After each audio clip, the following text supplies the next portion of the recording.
Wa basyiris sabirin, berikan kabar gembira kepada orang-orang yang menahan diri. Ya, sabar itu pahit jemaah.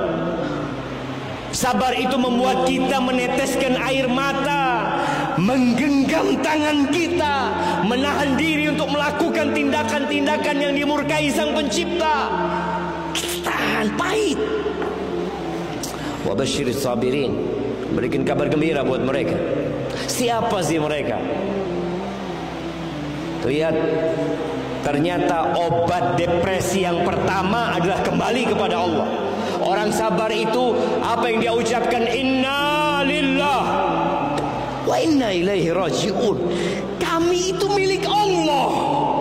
Dia sadar dia bukan siapa-siapa. Dia mengakui dia tidak memiliki apa-apa. Dia milik Allah Azza wa Jalla. Bahkan nyawa dan raganya lillah. Dia milik Allah Azza wa Jalla.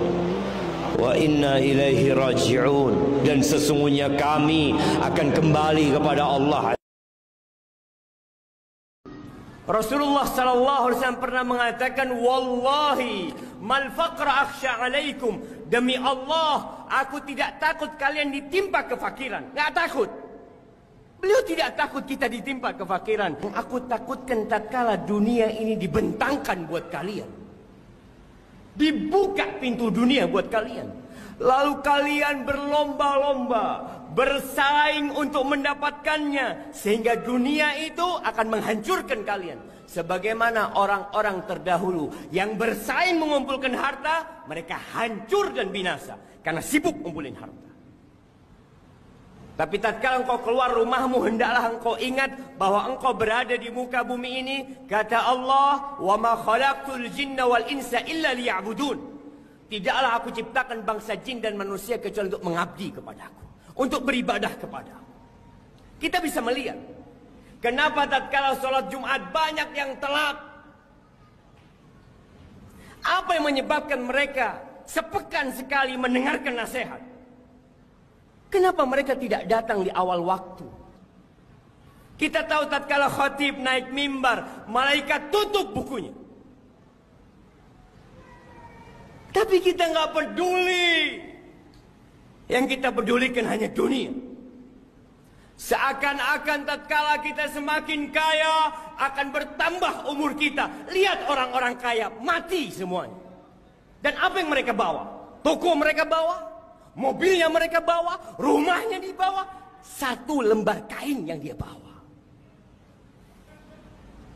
Ahibati fillah, ketika Rasul sallallahu alaihi wasallam lewat pasar Suk Awali di kota Madinah, beliau melihat ada bangkai anak kambing yang cacat. Rasulullah sallallahu alaihi wasallam pegang tuh kupingnya kambing. Ayyukum yuhibbu an yakuna hadha lahu bidirhamin. Siapa yang mau beli kambing ini 1 dirham? Kata para sahabat, buat apa? Siapa yang ingin ini jadi miliknya gratis? Kata para sahabat, ya Rasulullah, in kana hayyan kana asak. Kalau dia hidup dia cacat, gimana dia sudah bangkai? Siapa yang mau? Apa kata Rasul sallallahu alaihi wasallam? La dunya ahwanu 'ala Allah min hadza 'alaikum. Kalian tahu dunia dan isinya ini itu lebih hina di sisi Allah daripada kambing ini buat kalian. Lalu kita berlomba-lomba, duduk sejam, 2 jam, 3 jam, 4 jam, 8 jam. Sedangkan untuk akhirat kita, setengah jam, 1 jam berat buat kita. Astaghfirullah wa atubu ilaih. Astaghfirullah wa atubu ilaih. Kira-kira orang yang bertanya, apa yang saya dapatkan kalau saya beristighfar?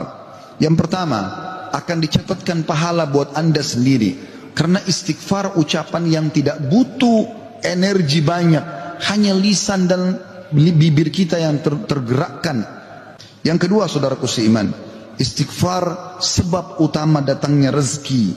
Yang ketiga, saudaraku seiman, istighfar sebab masuk ke dalam surga. Yang keempat, istighfar adalah sebab dihapuskannya dosa. Kemudian teman-teman sekalian, selanjutnya adalah yang kelima, istighfar mencegah hukuman dari Allah Subhanahu wa taala. Yang keenam, istighfar sebab diangkatnya derajat. Yang ketujuh, istighfar adalah sebab disucikan hati. Sebab yang kedelapan adalah istighfar sebab memperoleh anak dan keturunan. Kesembilan dan terakhir adalah istighfar sebab menikmati kesehatan dan kekuatan. Siapapun kita yang ingin dijaga oleh Allah, kata Rasulullah, ihfadillah, jagalah Allah. Artinya jaga perintah-perintah Allah subhanahu wa ta'ala. Contoh perintah Allah misalnya solat. Jaga solat. Allah berfirman, hafidhu ala salawati was salatil wusta wa qumu lillahi qanitin. Jaga oleh kalian dengan sungguh-sungguh solat 5 waktu, terutama solat wusta. Apa itu? Solat asar. Allah menyuruh kita Bapak Ibu agar kita bersungguh-sungguh menjaga solat 5 waktu. Allah juga berfirman, wa'mur ahlaka bis salati wastabir 'alaiha. Perintahkan keluargamu untuk solat dan sabarlah kamu di atas apa? Solat. Jaga solat kita. Dijaga apanya? Kekhusyuan di dalam solat coba kita jaga. Demikian pula jaga rukun-rukun solat, jaga syarat-syarat apa? Sah solat, jaga juga kewajiban-kewajiban apa? Solat. Masya Allah. Kalau kita jaga solat dengan sungguh-sungguh Bapak dan Ibu-Ibu sekalian, Allah pasti akan jaga kita, saudaraku. Jangan sia-siakan solat. Banyak di antara kita, ketika Allah berikan kepada kita hidayah kepada solat, ternyata kita menyia-nyiakan solat. Bagaimana menyia-nyiakannya? Kita tidak menjaga kekhusyuannya, Pak. Ada orang solat, tapi ketika solat pikirannya entah kemana, pergi ke sana kemari. Akhirnya dia tidak khusyuk. Padahal kata para ulama, khusyuk itu adalah rohnya solat. Tapi untuk menjaga kekhusyuan ini tidak mudah, saudaraku sekalian. Kenapa? Karena kekhusyuan itu mengikuti pembesaran hati kita kepada Allah subhanahu wa ta'ala. Semakin hati kita membesarkan Allah, semakin kita bisa khusyuk. Tapi semakin hati kita kurang membesarkan Allah, semakin hati kita pun kurang bisa apa? Khusyuk. Teman-teman sekalian, bagi yang sedang menghadapi permasalahan dalam hidup, penyakitnya belum sembuh, utangnya belum terlunasi, usahanya belum sukses, pikirannya masih suka ribut, belum mendapatkan keturunan, sedekah. Sedekah adalah amal yang paling baik. Bersedekahlah, Allah akan berikan banyak jalan keluar. Kata para ulama salaf, berapa banyak permasalahan selesai karena bersedekah. Sedekah teman-teman sekalian. Bahkan seringkali kata ulama, kalau kita mohon kepada Allah, ya Allah sembuhin penyakit saya, ya Allah lunasi utang saya, ya Allah sukseskan usaha saya. Seringkali datang cobaan Allah ingin menguji orang ini ikhlas atau tidak. Di masa-masa genting itu akan ada orang yang menelpon kita atau mau WA kita di zaman sekarang mungkin. Maka mereka mengatakan tolong bantu saya. Kalau kita berpikir manusiawi yang digoda oleh syaitan, ini orang gak tahu diri. Sudah tahu kita susah malah minta bantuan. Padahal sebenarnya ini adalah solusi dari masalah yang sedang kita minta. Pekah teman-teman sekalian. Beri orang ini, Allah bukakan yang di sana. Ini sudah janji Allah subhanahu wa ta'ala. Dan Allah mengatakan, innallaha la yukhliful mi'ad. Allah tidak akan pungkiri janji-janjinya. Kalau ada anda lihat orang yang punya pendapatan haram, kalau anda lihat dia beli mobil bagus, dia punya rumah, dia pergi tamasya sama keluarganya, maka itu tadarruj. Tadarruj adalah tahapan siksaan. Kata Nabi SAW, setiap engkau melihat nikmat melimpah pada seorang pelaku maksiat, maka pastikan itu adalah tahapan siksaan. Kemarin ada salah satu guru kami, Syekh Ziyad, Dr. Ziyad Hafidahullah Abbadi datang ke Jakarta. Sempat ada acara penceramah yang beliau isi dan saya terjemahkan. Saya tertarik dengan salah satu statement beliau yang menjelaskan masalah tadarruj ini. Beliau mengatakan berapa banyak orang tidak faham. Dia pikir seseorang itu mendapatkan banyak nikmat sementara dia bermaksiat kepada Allah, berarti orang itu nggak apa-apa tuh, pokoknya buat dosa, berzina, mabuk, tapi ada mobilnya, ada rumahnya, ada segala macam. Dia mengatakan ini karena ketidakfahaman. Sesungguhnya harta tersebut hanya akan menjadi siksaan buat dia. Ternyata dengan harta itu akhirnya dia ketahuan, dia beli rumah haram dari korupsi atau apa saja, kebongkar, rusak citranya dari harta haram tersebut. Kena penyakit yang tidak bisa sembuh dari harta haram tersebut. Ribut rumah tangganya dari harta haram tersebut. Dan berapa banyak orang yang berbuat maksiat punya keturunan, tapi ternyata keturunan itu adalah pembunuhnya nanti. Berapa banyak orang yang dibunuh oleh anaknya sendiri untuk merebut warisan misalnya. Jadi semua itu adalah akan mendatangkan sesuatu efek yang buruk. Teman-teman sekalian, jangan pernah berpikir mengejar sesuatu yang kita anggap bisa jadi pendapatan buat kita tapi haram. Itu tidak baik, ya, tidak baik. Nah, selalu berpikir teman-teman, pendapatan haram akan berefek negatif. Berapa banyak orang tidak dikasih anak karena makanan haram yang masuk di rumahnya. Punya anak, nakal sekali, narkotika. Punya istri, durhaka dan selingkuh. Punya suami, selingkuh sana sini. Segala macam hal. Punya pembantu, pembantunya mencuri di rumah. Macam-macam, benda baru dibeli, pecah. Mobil baru dibeli, tabrakan. Banyak hal. Masalah semuanya. Karena pendapatan haram. Kata Hasan Basri rahimahullah, aku selalu senang dan tenang karena dua hal. Yang pertama, karena aku tahu ajalku sudah Allah tentukan. Maka aku tinggal beramal. Toh di saat itu aku akan mati nanti. Sudah tenang saja. Dan yang kedua, aku sangat yakin rezekiku sudah Allah tentukan. Maka tidak akan pernah jatuh ke orang lain. Dalam sebuah riwayat Bukhari disebutkan, Nabi SAW pernah mengantar jenazah seorang sahabat. Setelah dikuburkan, Nabi SAW kemudian bersabda. Beliau mengatakan, SAW, sungguhnya kalau orang mukmin meninggal dunia, maka akan datang kepadanya 3 sosok malaikat. 2 malaikat kasih sayang membawa kain kafan dari surga di kiri kanan kepalanya, dan 1 malaikat maut di ubun-ubun kepalanya yang akan mengatakan, Ya ayyatuhan nafsul mutmainnah, irji' ila rabbiki radiyatan mardiyah. Hai jiwa yang tenang, kembalilah kamu kepada pengampunan dan rahmat Tuhanmu. Kata Nabi SAW, maka ruhnya akan keluar lebih mudah daripada air yang keluar dari mulut kendi. Jadi bagaimana kalau kita tuangkan air dari teko, cepat sekali keluar, seperti itu keluarnya ruhnya orang-orang beriman. Belum sesaat keluar, maka dibungkus dengan kain kafan dari surga dibawa ke langit. Baru tiba di langit pertama, para malaikat rahmat mengetuk pintu langit pertama yang kita bisa lihat langit pertama di atas kepala kita ini, dan Allah ciptakan 7 lapis langit.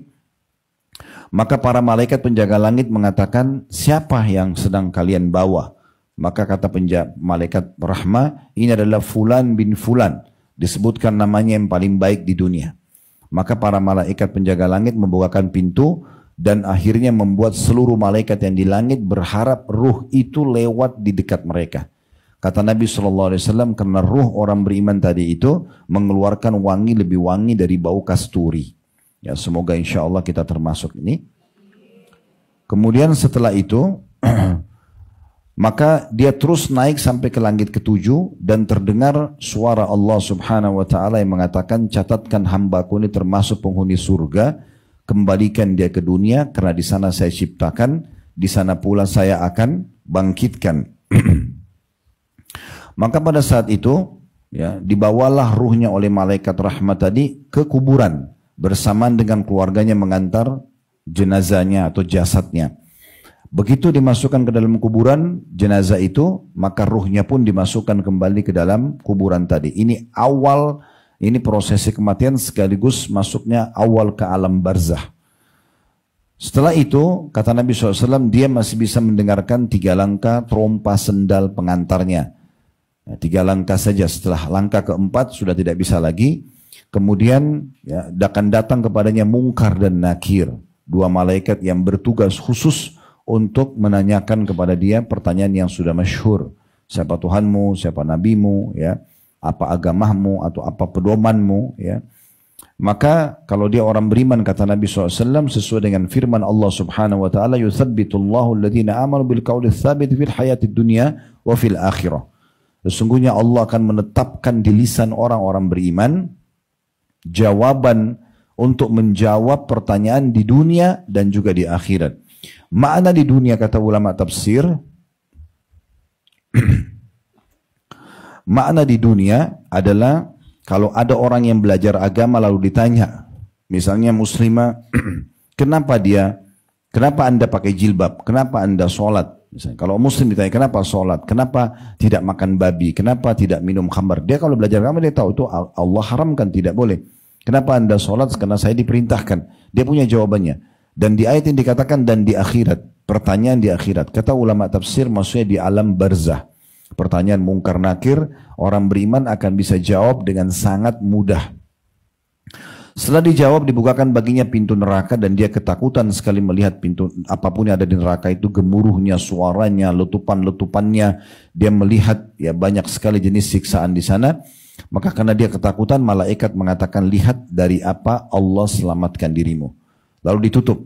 Ya, karena kau beriman tidak masuk di sini. Dibuka pintu surga dan sampai kepada dia bau wanginya dan dia bisa melihat surga tersebut.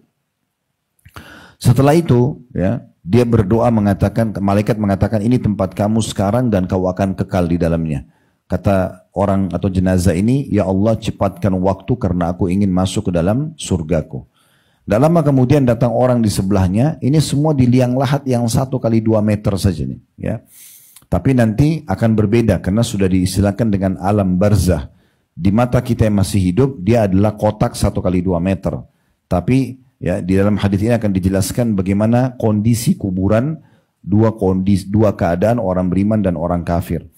Maka kata Nabi SAW, akan datang di sebelahnya orang yang sangat tampan, bersih, wangi. Kalau tidak salah beberapa riwayat juga menyebutkan menggunakan pakaian putih bersih.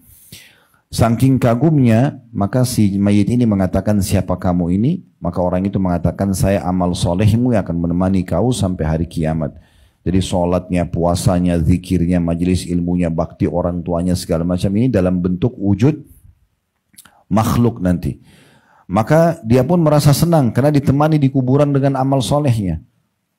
Setelah itu, maka akan terdengar suara dari Allah Subhanahu wa Ta'ala yang berfirman kepada para malaikat, bentangkan kuburannya seluas pandangan matanya dan tebarkan dalam beberapa riwayat permadaninya dari surga.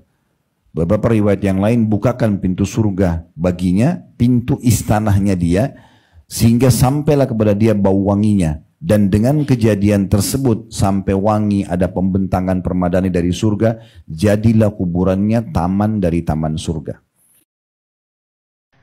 Bapak Ibu sekalian, sabar sedikit hidup di dunia, sabar sedikit. Ada gangguan orang, sabar aja. Ada kekurangan ini, sabar aja. Selama alhamdulillah kita masih bisa bergerak, masih bisa jalan, masih bisa beraktivitas, alhamdulillah, syukurin itu.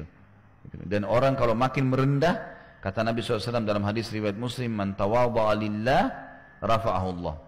Siapa yang merendah karena Allah, malah Allah tinggikan derajatnya. Makin kita merendah makin ditinggiin, makin kita merendah makin ditinggiin.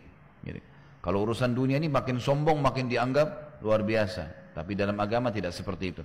Sama konsep agama, bersedekah mendatangkan rezeki.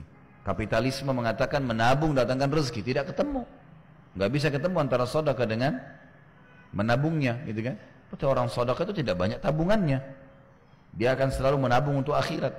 Seorang orang kaya pernah ditanya, setiap habis keluarkan kebutuhan rumahnya harian, semua disedekahin sama dia. Nggak ada yang ditabung. Teman-temannya bilang, teman-temannya sudah banyak tabungannya, beli ini, beli itu, macam-macam, emas ditaruh di rumahnya. Lihat kami ini punya tabungan, kamu nggak punya tabungan. Kenapa kamu selalu keluarin aja sedekah buat orang miskin? Dia bilang, kebutuhan rumah saya sudah cukup. Sementara teman-temannya bilang, apa kau tidak sayang hartamu? Dia bilang, justru saya sayang harta saya. Saya berikan kebutuhan keluarga saya dan saya sayang, saking sayangnya harta saya mau bawa sampai ke sana.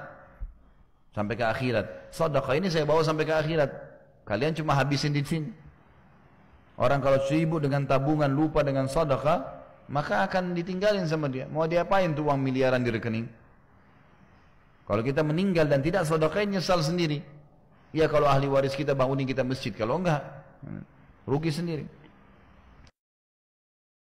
Seberat apapun ujiannya, ternyata bisa dilewati. Maka nggak ada istilahnya engkau nggak mampu. Ini yang banyak dikatakan oleh banyak orang, mengatakan nggak mampu aku nggak bisa menghadapinya. Ini di luar batas kemampuanku. Tatkala seorang hamba mengatakan itu, berarti dia sudah berburuk sangka sama Allah Azza wa Jalla. Engkau merasa Allah memberikan kepadamu beban dalam hidup yang engkau tidak mampu menghadapinya. Padahal Allah mengatakan, la yukallifullah nafsan illa wus'aha. Allah tidak memberikan beban kepada hambanya di luar batas kemampuan dia. Nggak ada ceritanya engkau nggak mampu. Dan ingat selalu dengan firman Allah, ingat ya ma, Allah itu mengatakan, fa inna ma'al usri yusra. Inna ma'al usri yusra. Sesungguhnya bersama kesulitan itu ada kemudahan. Ketika engkau menghadapi masalah, tatkala kesulitan itu menghampiri, engkau harus yakin bahwa bersama dia, bareng nih datangnya, ada kemudahan. Tapi kadangkala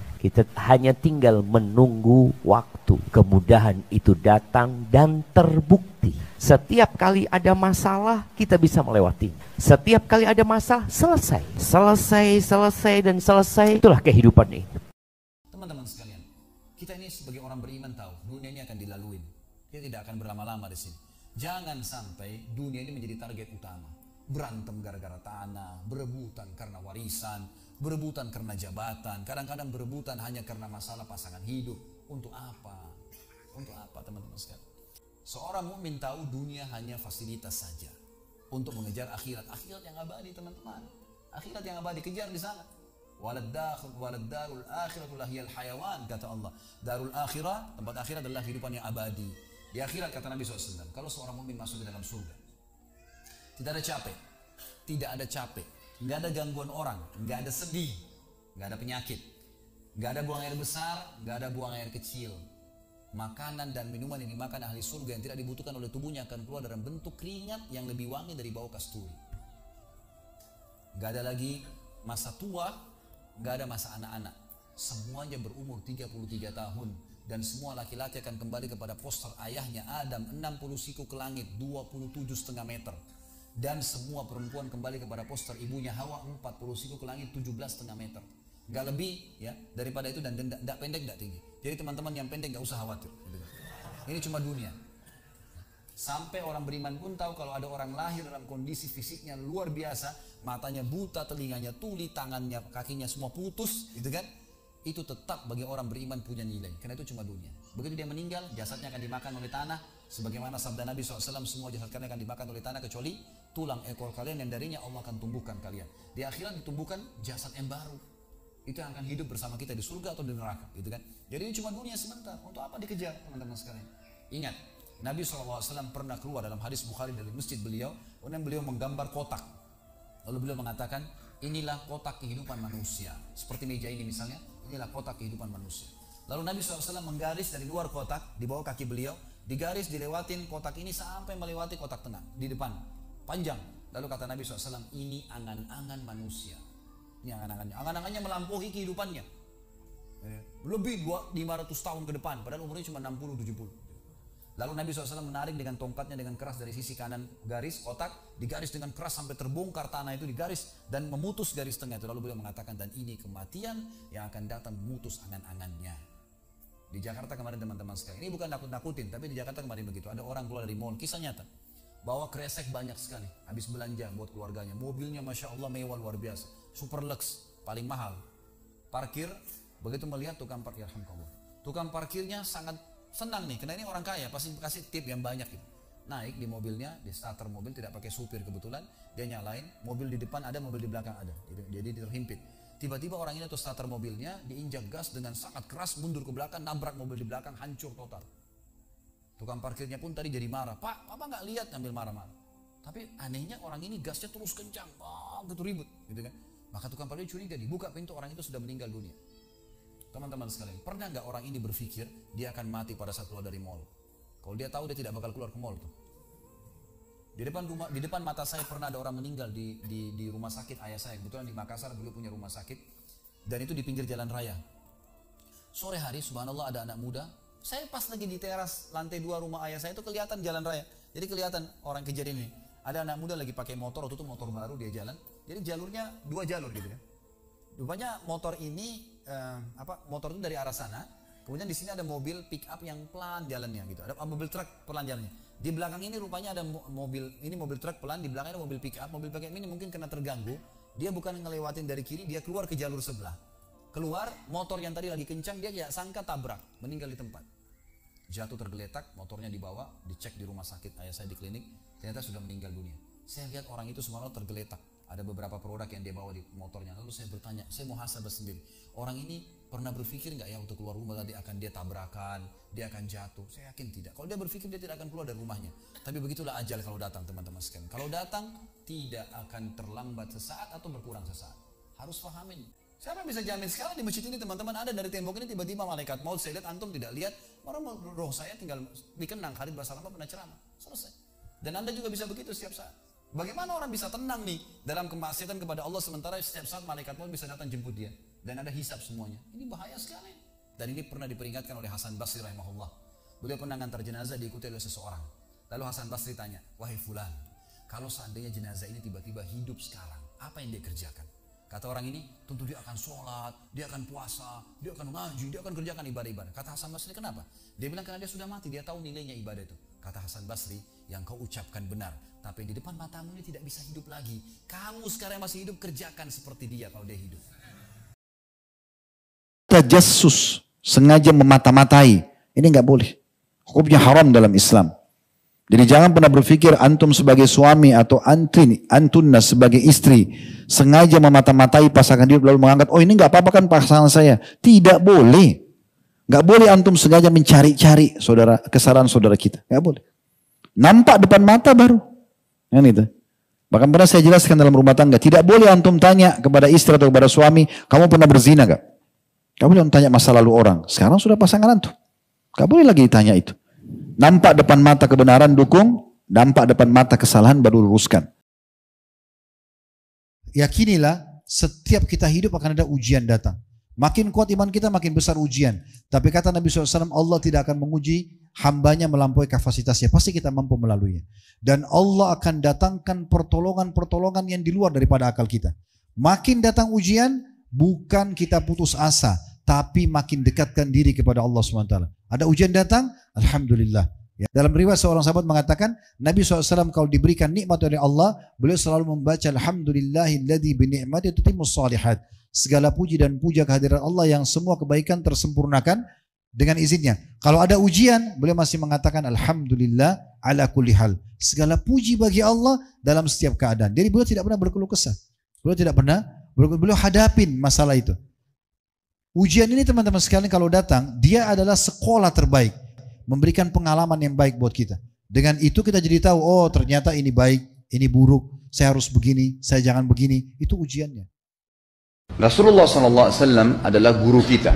Sepakati dulu poin ini. Tidak ada guru bagi umat Islam siapapun yang syahadat kecuali Nabi Muhammad SAW. Ini disepakati dulu. Semua dai dan ulama adalah pewaris beliau. Artinya harus mewariskan ilmu yang beliau ajarkan. Apa yang diajarkan itu yang disampaikan ke umat. Yang tidak diajarkan mereka larang agar dikerjakan. Kan begitu mestinya. Ini kaidahnya dulu. Masalah kasus ada orang imam pimpin doa setelah sholat, jangan dibahas doanya. Doa adalah ibadah. Tapi begini, sebelum anda kerjakan satu ibadah, tanya, saya mau ziarah kubur. Jangan ziarah kubur sebelum anda tanya bagaimana Rasulullah SAW ziarah kubur, agar jangan anda buat-buat ziarah kubur itu. Adanya orang taruh kembang di kuburan, siram air, buat batu nisan, pasang lampu, baca zikir-zikir di sana, karena dia mau ziarah kubur semaunya sendiri. Tidak bisa. Anda muslim, punya kiai, punya Rasulullah SAW, suri tauladan kita, uswatun hasanah. Tanya Rasulullah ziarah kubur bagaimana? Rasulullah SAW dalam hadis Bukhari menziarahi kubur Baqi. Datang, memberikan salam, mendoakan mereka, pulang. Nggak ada lagi yang lain. Nggak pernah Nabi SAW bawa kembang, siram kuburan karena sudah kering. Padahal Madinah panas 50 derajat, pecah-pecah tanahnya. Ada istilah di Indonesia kalau tanahnya pecah, kesian lagi diazab di bawah, kasih air, kasih kembang biar wangi, biar ditaruh kembang yang paling mahal. Kalau dia ahli maksiat tetap disiksa di bawah gitu kan. Jadi nggak bisa itu patokannya. Mau sholat, jangan pernah sholat dulu. Tanya Rasulullah sholat bagaimana, belajar 5 menit bisa. Oh rukunya begini, sujudnya begini, sama. Baru Allah terima. Tujuan Nabi SAW diutus untuk apa? Untuk dicontohi, diciplak hidupnya. Cara makannya, cara tidurnya, berpakaian, bahkan cara jalannya saja. Para sahabat contohnya, Nabi jalan begini. Bukankah ada hadis yang mengatakan sahabat berkata Rasulullah SAW kalau jalan seperti orang turun dari bukit. Mereka sampai membahasakan itu. Rasulullah pernah keluar kepada kami menyisir rambutnya dengan rapi ke arah sebelah kanan belakang. Ditunjukkan, gitu kan? Rasulullah SAW menyukai ini. Rasulullah SAW memakan dengan cara begini. Diajarkan kepada kita semua agar kita contohin. Yang jadi masalah bagi kita ini, kita selalu mau buat apa-apa yang tidak diperintahkan oleh Nabi SAW. Selalu alasannya baik. Sekarang kasus berdoa setelah sholat. Doa adalah ibadah, nggak ada masalah doa. Tapi kalau kita mau ikat antara sebuah ibadah dengan ibadah yang lain, tanya dulu, Rasulullah pernah ikat nggak? Pernah pertemukan nggak? Ziarah kubur dengan baca Quran. Ziarah kubur ibadah, baca Quran ibadah. Pernah nggak Nabi baca Quran di kuburan? Itu tanya. Nggak ada riwayat Nabi SAW pernah baca Al-Fatihah untuk orang mati atau baca di ayat Al-Quran. Datangkan dalilnya coba. Nggak ada satu hadis pun menjelaskan masalah itu. Lalu kenapa anda buat? Oh karena saya mau buat ibadah. Baik, ibadah yang Nabi ajarin. Salam, doain, selesai. Jangan lebih daripada itu. Masa anda lebih pintar dari Nabi Muhammad SAW? Habis sholat, memang paket yang Nabi tawarkan, yang beliau selalu kerjakan adalah zikir setelah sholat, dengan zikir sholat yang sudah masyhur, istighfar, kemudian baca Allahumma antas salam, sampai membaca ayat kursi, al-ikhlas, al-falaq, an-nas, baca subhanallah, alhamdulillah, Allah akbar 33 kali, sampai terakhir baca digenapkan la ilaha illallah wahdahu la syarika lah. Selesai itu semua hadis Nabi SAW menjelaskan setelah sholat, Rasulullah SAW langsung berdiri. Memang beliau tidak pernah berdoa habis sholat 5 waktu itu. Memang begitu. Bukan doanya yang jadi masalah, bukan. Karena Rasulullah tidak kerjakan, jadi kita tidak kerjakan. Saya tekankan dalam pengajian saya, kalau anda punya hajat berdoa, berdoalah setelah sholat ba'diyah. Insya Allah aman. Karena sudah lepas dari paket yang Nabi tentukan. Selama Rasulullah SAW sudah mencontohkan dan memerintahkan sebuah perbuatan, ditentukan tempatnya, jumlahnya, waktunya, jangan pernah dilanggar. Habis sholat bacalah subhanallah 33, alhamdulillah 33, Allah akbar 33. Jangan anda bilang saya bisa baca 100. Loh, Rasulullah suruh 33 kok. Ditentukan, jangan lebih pintar. Nanti setelah sholat, jangan ikutkan dengan paket rangkaian sholat ini. Di luar waktu sholat anda membaca 100, silahkan. Karena nggak ada penekanan di situ. Kalau ada penekanan waktu, tempat, dan jumlah, jangan dibantah. Anda pengikut Rasulullah atau bukan, gitu kan? Harus jadi jelas. Yang membuat umat ini di Indonesia juga jadi masalah sekarang, karena mau buat sendiri, semaunya sendiri. Kenapa akhi, kenapa Pak Kiai, kenapa Habib, kenapa Ustadz, kenapa buat ini? Bukankah Rasulullah tidak mencontohkan? Oh nggak apa-apa, ini kan baik. Loh, kalau semua orang berkata seperti Anda, apa yang tertinggal dari agama kita? Kira-kira apa lagi yang tertinggal? Nggak ada kemurnian agama, karena semua orang mau buat semaunya, gitu kan? Semaunya sendiri. Pindah rumah, baca berzanji. Apa itu berarti sejarah Nabi? Kenapa baca berzanji, saudaraku? Rasulullah waktu pindah rumah pernah baca-baca gitu nggak? Nggak pernah. Kenapa dibuat? Anda Muslim bukan? Muslim. Ya saya harus ikuti. Kalau tidak akan terus ini mengakar nih. Anda buat satu bid'ah sekarang. Bid'ah itu lawannya sunnah. Anak Anda akan buat 10 bid'ah. Cucunya akan buat 100 bid'ah. Akan banyak bid'ah merakar di masyarakat. Dan agama akan ditinggalkan. Kemurnian sunnah akan hilang, gitu kan? Ini bahaya. Ingat. Nabi SAW mengatakan kepada kita dengan hadis yang sangat jelas. Hadis sahih riwayat Imam Ahmad bunyinya begini. Semoga Allah merahmati umatku yang menukil dariku seperti apa yang aku ajarkan atau sebutkan. Sampai ulama hadis mengatakan Nabi ucapin habis sholat astagfirullah, maka sahabat tidak ada berani menambah azim. Nggak ada sahabat yang bilang astagfirullah azim habis sholat, nggak ada.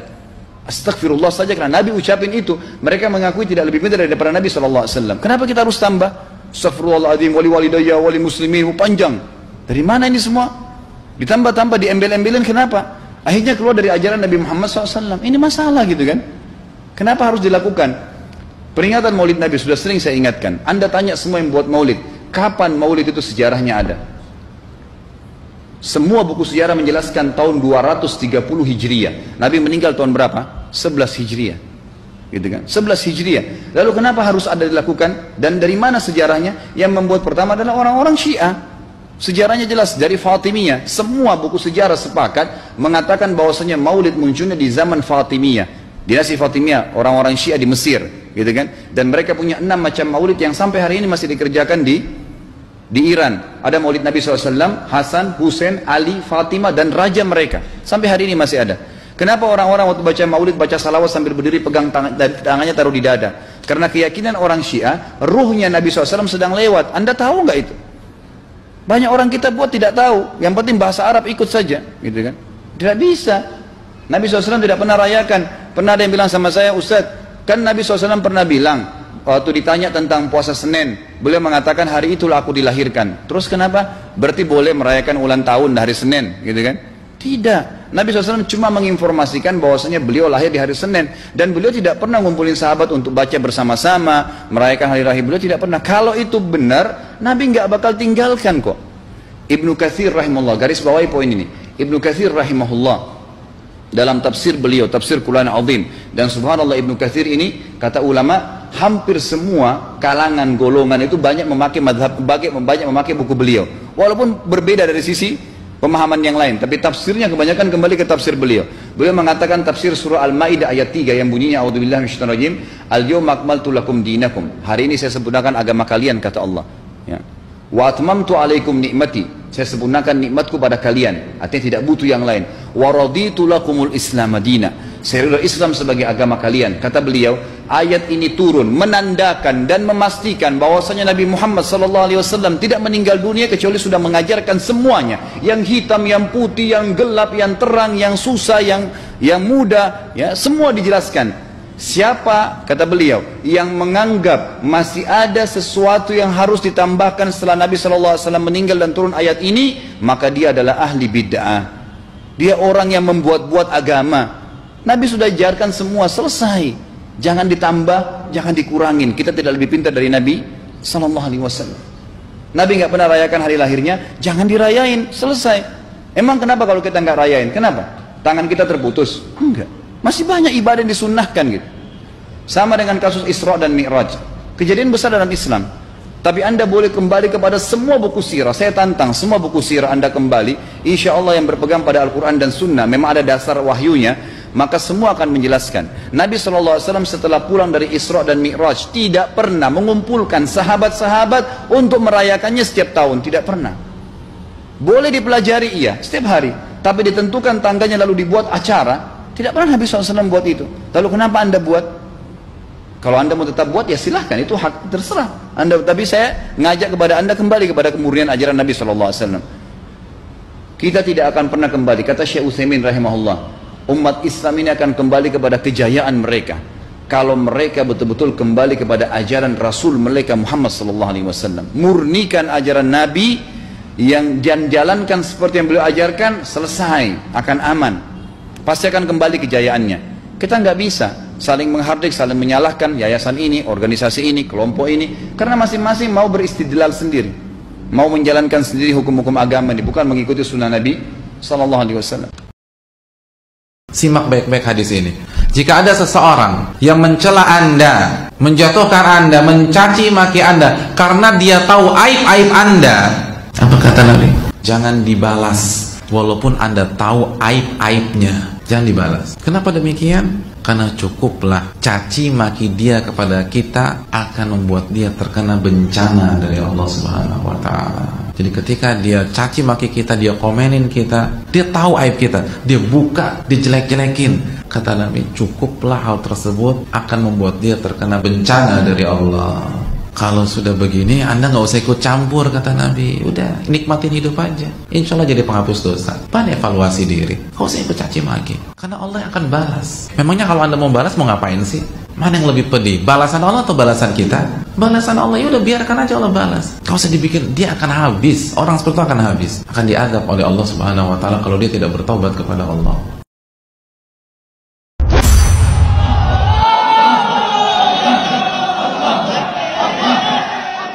Rasul yang dilarang. Yang dilarang adalah yakni dengan memohon kepada orang-orang mati dan meminta mereka untuk memenuhi kebutuhan kita, seperti yang terjadi di masa sekarang ini. Perbuatan seperti ini termasuk syirik besar, sebagaimana firman Allah Subhanahu wa taala dalam surah Yunus ayat 106 yang berbunyi, dan janganlah kamu menyembah apa-apa yang tidak memberi manfaat dan tidak pula memberi mudarat kepadamu selain Allah, sebab jika kamu berbuat demikian maka sungguhnya kamu termasuk orang-orang yang zalim. Jadi ingat teman-teman sekalian, jangan minta kepada orang mati. Orang mati itu butuh pada kita, bukan kita yang butuh pada mereka. Jangan mengkutus mereka. Aisyah Ummul Mukminin radhiyallahu anha, wanita suci, itu masih hidup puluhan tahun tinggal di rumah beliau, di kamar beliau, di sebelah ranjangnya adalah kuburan Nabi SAW. Dia tidak pernah Aisyah itu membuka rumahnya dan mengatakan, ambillah tanah kuburan ketiga kuburan ini, terutama kuburan Nabi kalian, taruhlah air supaya berkah, mintalah kepada mereka. Tidak pernah sama sekali. Begitu juga para sahabat tidak pernah melakukannya pada kuburan Nabi SAW. Cara menghadapi orang emosional adalah banyak diam. Itu kata kuncinya. Emosi dibalas dengan diam. Gak usah dilayani. Karena Allah mengatakan dalam Al-Quran, A'udzubillahi minasyaitonirrajim, wa idza khatabahumul jahiluna qalu salama. Kalau diajak bicara dengan orang yang jahil, kata ulama makna tafsirnya, kalau orang jahil adalah orang yang emosional, orang yang tidak punya ilmu, gitu kan? Orang yang merasa lebih pintar, sok pintar. Ini semua adalah orang yang jahil, masuk di dalamnya. Maka mereka berkata salama, artinya ya sudahlah, sabar, diamin aja. Karena nggak ada gunanya gitu, ya, tidak ada gunanya. Jadi memang kita apa adanya, jelaskan apa adanya secukupnya dan jangan terlalu dilayanin, seperti itu kurang lebih. Ada sebagian di antara ibu-ibu ya, semasa mudanya aku nek duwe utang posor atau tak bayar. Pinten tahun? Ya ket SMA sampai duwe anak sampai menopause, anggaplah 45 tahun ya, sudah nggak haid lagi. Berarti ket SMA sampai umur 45 tahun, sampean hitung pinten tahun itu? Lebih dari 30-an tahun. Diutang poso 30 tahun urung dibayar. Terus pripun niku Pak? Ya harus bayar. Tapi kan sudah berlalu 30 tahun. Nek utang urung bayar tetap harus dibayar walaupun sudah 30 tahun. Lah ngitungnya pripun? Jenengan biasanya mengalami haid berapa lama? Ya kirang langkung nih sebulan ya 7 hari sampai 8 hari. Gipun jenengan hitung. 8 ping 30 240 hari. Masya Allah Pak Ustaz, nek kon puasa meh setahun ya ora kuat Pak Ustaz. Makanya jangan remehkan yang namanya bayar utang puasa yang tidak segera sampai masuk Ramadan berikutnya. Nanti utang itu tidak akan hilang sampai dibayar. Sehingga dalam hal ini kalau misalnya dia punya utang selama 240 hari, silahkan dicicil semampunya sebelum ajal menjemput. Jangan hadir di majlis ilmu ketika tabligh akbar only. Kalau datang ustaz-ustaz dari jauh, dari Jawa, dari syekh-syekh dari jauh lah datang, baru berkumpul satu masjid penuh sampai masjid, pengurus masjid katakan tak cukup lagi masjid, kita kena tambah 2 kali lipat ni kata. Tapi kalau ada kajian-kajian yang rutin, dia tak datang, tak nampak batang hidung dia sampai 3 kali raya. Apa ni? Ilmu sebenarnya, kalau nak nuntut ilmu sebenarnya adalah dihadir di majlis ilmu yang rutin. Tabligh akbar hanya untuk ukhuwah Islamiyah. Kalau nak nuntut ilmu ketika tabligh akbar, nihil. Percayalah saya, apatah lagi kalau ibu-ibu yang panas, sibuk dengan mana dengar cakap ustaz. Tambah lagi kalau sempat yang nguruskan parking-parking, mana dia dengar cakap ustaz. Jadi yang nak dengar betul-betul kajian, nak ilmu, duduk dalam kajian-kajian rutin. Tabligh akbar adalah ukhuwah Islam yang nak satukan umat Islam lebih ramai. Tapi nak ilmu betul-betul di kajian rutin. Adab kepada guru, adab kepada syekh, adab kepada ustaz, adab kepada guru. Banyak kalau kita lihat sekarang ini murid-murid yang kurang ajar kepada gurunya, kurang ajar kepada ustadznya, kurang ajar kepada syekhnya, kurang ajar kepada orang yang pernah mengajarkan kebaikan kepada dia. Sampai gurunya mengatakan murid itu murid yang durhaka. Kenapa? Karena sudah keterlaluan, kurang ajar kepada gurunya. Sampai gurunya ditahdzir, difitnah, dituduh dengan tuduhan yang tidak benar. Gak boleh dalam Islam. Orang yang mengajarkan kebaikan kepada kita, kita harus balas dengan kebaikan. Allah berfirman, hal jazaa'ul ihsan illal ihsan. Tidak ada balasan kebaikan kecuali apa? Kebaikan. Orang yang berbuat baik kepada kita balas dengan kebaikan. Dan orang yang memberikan ilmu kepada kita lebih tinggi, lebih utama daripada orang yang memberikan harta kepada kita. Kalau kita lagi mengalami kesusahan, kesulitan, ada orang membantu dengan harta. Ya, umpamanya dia bantu dengan uang 1 juta rupiah, umpamanya dibantu dengan uang 500 ringgit, lagi susah kita bersyukur kepada orang itu. Kita mengucapkan beribu-ribu terima kasih. Ini harta. Tapi ilmu lebih utama daripada harta. Di saat kita tidak mengerti tentang Islam, tidak mengerti tentang sunnah, kita dalam kegelapan syirik dan bid'ah, ada orang mengajarkan sunnah, ini lebih baik daripada dunia dan seisinya. Maka kita wajib berterima kasih kepada orang mengajarkan Islam kepada kita, mengajarkan sunnah. Kalau umpamanya guru itu tidak mengajarkan sunnah, kita nggak akan tahu kita dalam kegelapan syirik dan kegelapan bid'ah. Dzulumatus syirik wa dzulumatul bid'ah. Masih ada guru yang mengajarkan kebaikan, kita wajib terima kasih. Alhamdulillah ada guru yang mengajarkan kebaikan kepada kita. Dia membimbing kita, mengajarkan ilmu yang bermanfaat buat kita, istri kita, anak kita, cucu kita, dan terus akan mengalir pahalanya sampai hari kiamat. Kalau uang yang diberikan habis dalam sekejap, habis. Sepekan, sebulan uang yang dikasih habis. Tapi ilmu yang diberikan akan terus bermanfaat sampai kita masuk ke liang kubur. Maka kita harus balas kebaikan orang-orang yang pernah berbuat baik kepada kita, yang mengajarkan kebaikan. Maka Rasulullah SAW bersabda dalam hadis yang sahih, kata Rasulullah SAW, la yashkurullah man la yashkurin nas, di halaman 85. Tidak bersyukur kepada Allah orang yang tidak bersyukur kepada manusia. Syukur kepada Allah, tidak bersyukur kepada Allah orang yang tidak bersyukur kepada manusia. Kita harus bersyukur kepada orang-orang yang pernah berbuat kebaikan kepada kita. Kalau orang yang memberikan harta kita balas, apalagi orang yang memberikan ilmu kepada kita, lebih utama daripada harta. Bahkan Nabi SAW bukan hanya membalas kebaikan orang-orang Islam, hatta orang kafir yang pernah melindungi Nabi ketika Nabi hijrah, diusir ke Taif, Nabi balik lagi dilindungi, Nabi ingat jasanya dia. Aku akan balas dengan kebaikan. Sampai seperti itu, dibalas kebaikan dengan kebaikan. Sebab kita nggak dikatakan orang yang bersyukur kepada Allah kalau tidak bersyukur kepada siapa? Kepada manusia yang pernah berbuat baik kepada kita. Dan hadis ini sahih, diriwayatkan oleh Imam Bukhari dalam Adabul Mufrad, Ahmad, Abu Daud dan yang lainnya dari sahabat Abu Hurairah radhiyallahu anhu.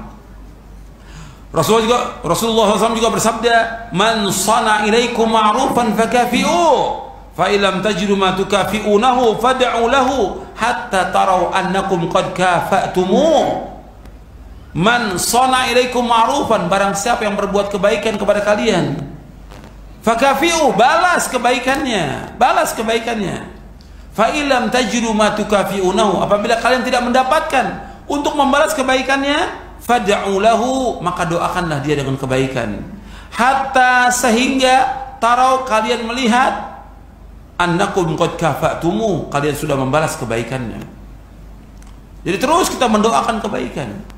Guru-guru yang mengajarkan kebaikan kepada kita, kita doakan kebaikan kepada dia agar dia tetapkan di atas Islam dan sunnah, di atas manhaj yang hak, bukan dicela, bukan dihina, bukan difitnah, bukan dituduh, bukan, tapi doakan dengan kebaikan agar dia berjalan di atas Al-Quran wa sunnah la fahmis salaf.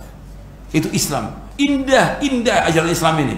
Nggak ada ajaran yang paling indah kecuali ajaran Islam. Betul-betul Islam mengajarkan akhlak yang mulia, adab yang mulia kepada semua makhluk ini. Saat ini saya berada bukan di Masjid Nabawi, tapi langsung kita jemput ke kediaman Ustadz Ariful Bahri. Ini posisinya di ujung Tanah Haram, persis di samping kampus beliau, di kampus Universitas Madinah. Saya akan ajak Anda, karena ini istimewa. Kami kemarin sempat kaget waktu tiba di Masjid Nabawi, kok ada yang ceramah bahasa Indonesia. Ketika kami lihat, Masya Allah, luar biasa, jemaah yang berkumpul, mayoritas orang-orang Indonesia, sepertinya paling banyak di jam usai sholat maghrib. Langsung saya ajak Anda untuk berbincang dengan Ustadz Ariful Bahri. Assalamualaikum. Assalamualaikum warahmatullahi wabarakatuh. Masya Allah, luar biasa Pak Ustadz. Kami disambut, dijemput dari Nabawi langsung ke kediaman Ustadz. Alhamdulillah. Baik, Ustadz, kami ingin tahu Ustadz, bagaimana perjalanan Ustadz sampai akhirnya bisa mengisi kajian ceramah di dalam Masjid Nabawi, Ustadz? Masya Allah, barakallahu fikum. Alhamdulillah, wassalatu wassalamu ala rasulillahi amma ba'du. Tentunya senantiasa kita memuji Allah Subhanahu wa Ta'ala, karena bagaimanapun semua nikmat yang ada pada diri kita tidak boleh kita sandarkan kepada diri, karena semuanya bersumber dari Allah Subhanahu wa Ta'ala. Sambil duduk boleh Ustaz, ya? Boleh. Baik. Kita tahu dulu, di antara salah satu cita-cita anak-anak kaum muslimin adalah ingin kuliah di Universitas Islam Madinah. Karena di sini terkumpul kurang lebih 170 negara, dan itu semuanya biaya siswa 1000%. Kalau kita biasanya berbicara 100%, kalau di sini biaya siswanya 1000%. Artinya Masya Allah, betul-betul. Bahkan di antara keajaibannya, untuk orang luar yang tadi 170 negara, itu dibiaya siswakan oleh atau digratiskan oleh pemerintah yang ada di sini. Tapi untuk orang Arab sendiri bayar. Nah, jadi untuk orang Arab sendiri dia bayar. Bahkan dulu pernah kami kumpul dengan rektor, kemudian rektor mengatakan, kenapa orang luar itu mereka tidak bayar? Apa kata rektornya? Mereka adalah tamu kita. Jadi kami bertamu di sini, ada yang 4 tahun, ada yang 8 tahun, maksimal 15 tahun, sampai program S1, S2, dan S3. Dan Alhamdulillah kami termasuk salah satu tamunya. Dan Alhamdulillah kami masuk di sini kurang lebih pada tahun 2008, kurang lebih 15 tahun yang silam. Relatif sudah lama Ustaz, ya? Sudah lama, Alhamdulillah.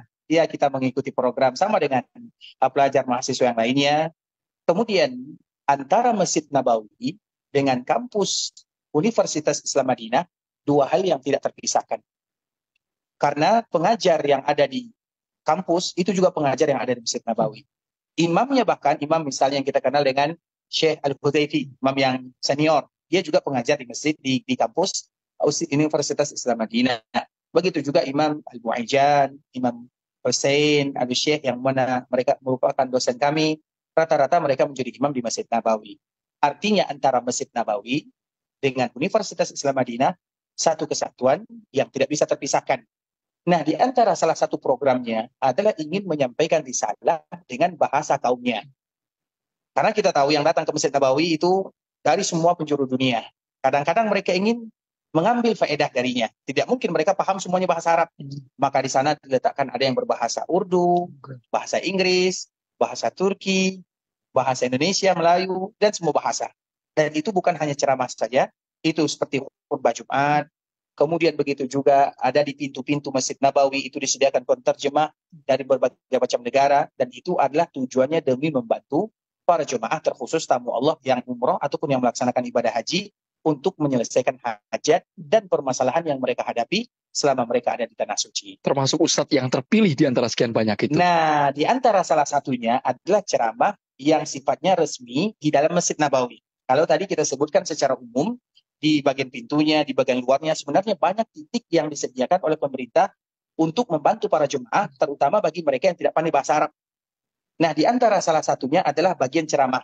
Nah, bagian ceramah ini dulu sudah diampu oleh senior-senior kami, Ustadz Firanda, Ustadz Abdul Rai, Ustadz Anas Burhanuddin, dan alhamdulillah mereka terpilih menjadi penceramah di Masjid Nabawi. Ustadz Anas Burhanuddin setelah asar, Ustadz Firanda setelah maghrib, dan Ustadz Abdul Rai setelah isya.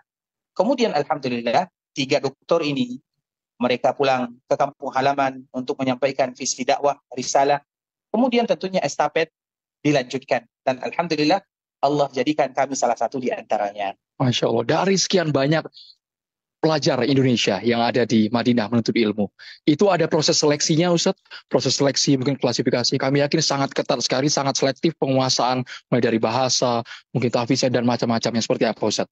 Barakallahu fiikum, kita tahu pelajar yang paling banyak di Universitas Islam Madinah adalah dari Indonesia, yang mana kami di sini kurang lebih 1.600 mahasiswa. Dan itu semuanya sebagaimana tadi yang kita sebutkan, beasiswa 1000%. Mulai dari kita berangkat sampai kita pulang itu gratis dan mereka yang tanggung. Tiket pun mereka yang tanggung. Bahkan zaman kami, tiket ke kampung halaman pun mereka yang tanggung. Allahu Akbar, itu merupakan nikmat yang kita syukuri untuk negara yang ada di sini. Kemudian, bagaimana kita bisa menjadi di sana? Itu sebenarnya tidak ada terstruktur. Karena bisa jadi peraturan berubah-ubah. Di zaman senior kami, mereka terpilih caranya seperti ini. Di zaman kami, cara terpilih seperti ini. Dan yang kami ketahui, karena informasinya tidak ada yang valid, artinya itu semua taufik dari Allah Subhanahu wa Ta'ala. Sama dengan orang yang melaksanakan ibadah haji. Yang kaya banyak, tapi banyak yang berangkat itu adalah orang-orang yang tidak berpunya. Yang kuat banyak, tapi yang berangkat itu mereka yang diberikan rezeki oleh Allah. Artinya, betul-betul taufik dari Allah Subhanahu wa Ta'ala. Begitu juga kami mengisi. Bukan karena kami pintar, bukan karena ini, tapi karena karunia dari Allah Subhanahu wa Ta'ala. Pemilihan pasti, tapi bagaimana cara memilih itu adalah urusan antara kampus dengan Masjid Nabawi. Jadi memang ada penilaian khusus secara banyak, secara detail. Karena kami, ceritanya dulu kami di kala 2019, kami liburan pulang, tiba-tiba datang WA dari senior, kamu dipanggil oleh pihak Masjid Nabawi. Tiba-tiba ada muncul nama. Kami langsung merubah tiket. Ariful Bahri, peringkat 1 gitu misalnya. Ada teman-teman kami, ada Syed Hasan, ada ustaz-ustaz yang lainnya. Alhamdulillah. Kemudian, karena kami melihat panggilan dari Masjid Nabawi, kami datang. Kemudian ditanya, kamu siap tidak untuk mengajar dengan bahasa Indonesia? Dan itu masih diberikan pilihan, mengajar di dalam, atau penterjemah, atau yang lain. Silakan dipilih. Maka jawaban saya pada waktu itu, saya ingin seperti senior kami, Ustaz Firanda, Ustaz Abdul Rai, Ustaz Anas Burhanuddin, yang mereka mengajar di kursi. Alhamdulillah, kemudian diberikan. Setelahnya, nanti kami kepanggil lagi. Akhirnya dipanggil lagi, di interview, ditanya-tanya banyaklah di tempat markas yang ada di bagian kanan Masjid Nabawi. Kemudian setelah selesai, maka mereka langsung mengatakan, kapan kita mulai? Maka saya waktu itu lagi semangatnya, malam ini juga kita mulai. Alhamdulillah, karena malam itu dimulai, dan alhamdulillah sampai sekarang Allah berikan kemudahan dan kelancaran. Alhamdulillah. Terima kasih banyak Ustadz Ariful Bahri, dan luar biasa animonya kalau di Masjid Nabawi, Ana dan juga Tiara. Kita ingin mendengarkan setiap hari dari Senin sampai Sabtu ya Ustadz ya. Masya Allah, luar biasa. Saya kembalikan ke Jakarta. Afwan Ustadz, bagaimana dengan para ustadz yang profesinya sebagai da'i dan menjadi profesi atau pekerjaan serta dapat bangun rumah yang sangat megah, subhanallah. Maksudnya kok bisa ada orang yang mencermati ustadz sampai seperti ini? Yang nulis ini ahli tauhid nggak sih? Ya kan? Segitunya dia cemburu dengan ustadz. La haula wala quwata illa billah. Mestinya kalau dia sehat hatinya, alhamdulillah ustadz saya mampu bangun rumah. Saya tidak mampu membangun rumah untuk beliau, tapi beliau bisa tidak mampu membangunnya sendiri. Jadi sebagian orang penyakit hatinya. Ketika ustadznya miskin, dia nggak bantu, pura-pura nggak lihat, dinasihati sabar dengan miskin. Begitu ustadznya kaya, itu mulai dia gibai, mulai berburuk sangka. Mestinya kan alhamdulillah ustadz udah punya mobil, udah sanggup beli mobil, dan saya tidak mampu membelinya untuk beliau. Mestinya kan begitu. Anggaplah dari uang haram, naudzubillah, kan akan dihisab oleh Allah di hari kiamat. Ngapain kita sibuk menghisap orang lain? Sampai segitunya sebagian orang perhatian. Bahkan ustadznya jualan pakai sepatu ustadznya ini permasalahkan. Ustadz pakai sepatu mahal sangat. Padahal bisa jadi walaupun mahal dia uang sendiri atau hadiah dari orang, mas harus sampaikan sebelum saya buat rumah, ya ikhwah, ini rumah hadiah ikhwah orang lain ya. Harus seperti itu. Syekh Fauza rumahnya gedung ada kolam renang di dalamnya. Masya Allah, rumah-rumah istana ada kolam renang dan rumahnya pakai lift. Mobilnya ada GMC, Land Cruiser 23. Kenapa emang? Ya ikhwah, kita belajar akhlak. Kita belajar zuhud untuk diri kita, bukan untuk mengeker orang lain. Kita belajar zuhud untuk diri kita, bukan untuk menyenter orang lain. Udah belajar pembahasan tentang keutamaan zuhud, pulang dia keker orang lain, ini mana yang enggak zuhud, ini enggak zuhud, ini enggak zuhud. Bukan untuk itu kita belajar tentang keutamaan zuhud, untuk diri kita sendiri. Kalau ada orang lain terlihat dia kok kaya, mewah, udah husnudzon aja deh. Kalaupun Anda tidak bisa husnudzon, udah paling minim, udahlah kan dia akan dihisab nanti di hari kiamat, kan bukan aneh yang dihisab. Selesai ya kan? Lebih baik dari itu adalah alhamdulillah saya tidak bisa membangun rumah untuk beliau, tapi beliau bisa punya rumah, mungkin hadiah orang lain atau uang sendiri dan sebagainya. Ini anak khawatirnya salah satu dari tipu daya syaitan agar dakwah ini lemah, jemaah. Coba untuk perhatikan, pernah nggak ada orang-orang yang mempermasalahkan dosen-dosen di kampus ngambil gaji tiap bulan, dosen tafsir di UIN misalkan. Di UIN kan guru agama bukan itu, guru agama kan, ngajar fikih, ngajar bahasa Arab, gaji mereka tiap bulan, ambil gaji nggak? Coba kalau dosen-dosen itu nggak digaji, demo itu kampus, yakinan, betul? Masa ketika seorang ustadz diberi dan menerima, dia tidak mentarif dan tidak memintanya, dia menerimanya bukan untuk beli pesawat pribadi, hanya untuk membeli pampers anaknya, untuk mengisi pulsa di HP-nya, untuk bisa beli beras kepada istri dan anak-anaknya yang dia tinggalkan berhari-hari. Kemudian kita katakan ustadz nerima amplop, ustadz ambil upah dakwah. Sekotor itukah hati kita, jamaah? Nah, kebanyakan orang menganggap awal itu yang terbaik, ya begitu azan langsung qomat. Ini salah. Dikumandangkan azan ini untuk apa? Untuk memanggil orang sholat. Habis dipanggil orang, ditinggal.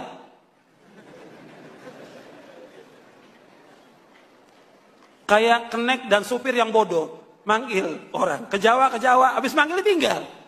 Orang lari-lari. Ini kenek dan supir yang bodoh. Sama juga ini orang azan, sudah panggil azan, kan orang nggak semuanya siap dalam keadaan berwudu. Ada yang ke kamar mandi dulu kencing, kemudian baru wudu, jalan, kan butuh waktu. Kasih tempo waktu 20 sampai 30 menit. Apalagi subuh. Kadang-kadang ada yang langsung qomat. Saya pernah tegur ada muadzin yang memang muadzin ini ya sudah tua. Habis azan qomat. Saya bilang, "Pak, ini yang lain mau sholat ini banyak. Kenapa habis azan tunggu? Kan sudah 10 menit. Ya tapi kan masih banyak yang muda.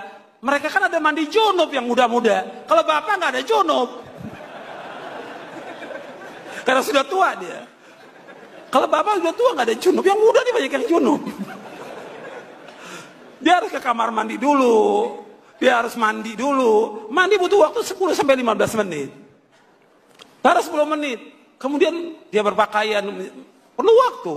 Kasih tempo 20 sampai 30 menit. Jadi jangan memahami awal waktu itu begitu adzan langsung qomat, ini salah. Sama juga sebagian masjid ada yang maghrib, kalau maghrib begitu adzan langsung qomat, ini salah. Tunggu. Kan Nabi juga mengerjakan qobliyah apa? Maghrib. Sama seperti subuh mengerjakan qobliyah subuh. Bahkan qobliyah subuh lebih baik dari dunia dan seisinya. Kata Nabi SAW, raq'atil fajri khairun minad dunya wa ma fiha. 2 rakaat sebelum subuh lebih baik dari dunia dan seisinya. Maka berikan waktu untuk orang sholat 2 rakaat sebelum subuh. Jadi dia habis ke kamar mandi, ya sholat 2 rakaat di rumahnya baru berangkat ke masjid. Dia habis mandi junub, dia sholat 2 rakaat dulu sebelum berangkat ke masjid. Sampai di masjid baru qomat. Kan orang lebih leluasa kalau 20 sampai 25 menit. Dan itu masih awal waktu. Masih awal waktu. Jadi banyak orang yang terburu-buru. Harus sampai. Begitu juga maghrib. Maghrib juga Nabi menyuruh kita untuk sholat. Begitu adzan, setelah selesai adzan sholat 2 rakaat. Kata Nabi, sallu qabla al-maghrib. Sallu qabla al-maghrib. Wa qala fi tsalitsati liman syaa. Kata Nabi, sholatlah sebelum maghrib. Sholat sebelum maghrib. Yang ketiga, bagi yang mau. Hadis ini sahih, diriwayatkan oleh Imam Bukhari. Banyak-banyak berdoa. Fa idza sajadtum fa'aktsiru fihi minad du'a. Kalau kalian sedang sujud, banyak-banyaklah berdoa. Kenapa? Faqaminun ayyustajabalah. Harapannya besar dikabulkan sama Allah SWT. Baik. Kapan berdoanya ketika sujud? Sujud pertama, kedua, ketiga, apa sujud terakhir?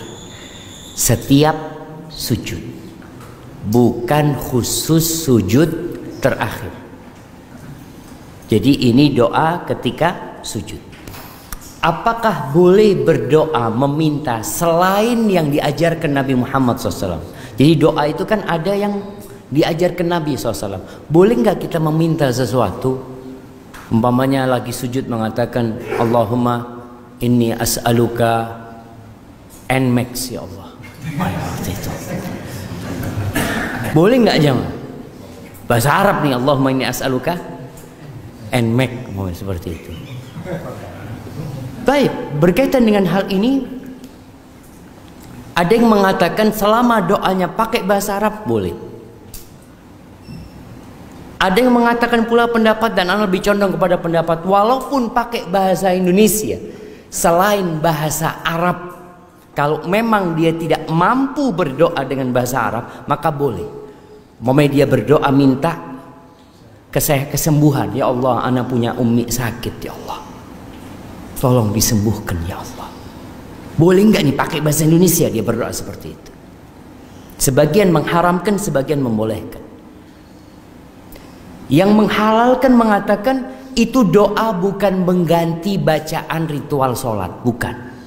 Kita bukan mengganti subhana rabbiyal a'la ke dalam bahasa Indonesia, nggak boleh kalau kita ganti. Tapi kita sedang memohon kepada Allah selain yang dalam bacaan sholat, maka diperbolehkan. Maka bagi yang tidak mampu silahkan. Tapi tetap nasihat anak, usahakan doa yang dipanjatkan itu doanya yang diajarkan Rasulullah SAW. Kenapa? Kita itu kadang-kala doanya panjang, padahal yang diminta cuma sedikit. Doa Nabi SAW itu pendek, tapi yang diminta banyak. Jadi waktunya itu efektif. Ada orang sujud lama sampai 10 menit, yang diminta cuma satu, ya Allah, anak ini sepeda motor rusak-rusakan, ya Allah ya, anak kepingin ganti motor. Kadang-kala panjang jemaah, yang diminta cuma Nmax urusannya. Maka subhanallah, lebih baik doanya mencontoh Rasul sallallahu alaihi wasallam. Minta. Nabi itu SAW menyebutkan ada 4 tanda kebahagiaan. 4 tanda kebahagiaan. Yang pertama, istri yang soleha. Jadi antum nggak perlu sujud, ya Allah, aku anak kepingin harim yang rambutnya agak melungker-melungker dikit, yang hidungnya gini. Subhanallah, minta istri yang soleha, selesai. Rumah, termasuk kebahagiaan seorang hamba itu rumah yang luas. Nggak ada doa, ya Allah, anak kepingin rumah di pojokan sana, ya Allah, supaya kalau keluar itu enak. Subhanallah, nggak perlu berlebih-lebihan. Pokoknya minta rumah yang luas, yang berkah. Yang ketiga, kendaraan. Kendaraan yang enak. Kata Nabi SAW, di antara faktor kebahagiaan al-markabul hani, kendaraan yang nyaman. Terserah siapa, yang penting yang nyaman. Nggak perlu sebutkan apa mereknya, anak ini minta sudah yang nyaman. Mungkin kita minta A, ternyata yang lebih baik buat kita itu yang B, minta sama Allah. Kemudian yang keempat, tetangga yang baik. Maka lebih baik kalau doa kita itu sesuai dengan yang diajarkan Nabi Muhammad SAW. Itu lebih aman buat kita dan keluar dari khilaf yang ada di antara para ulama tadi.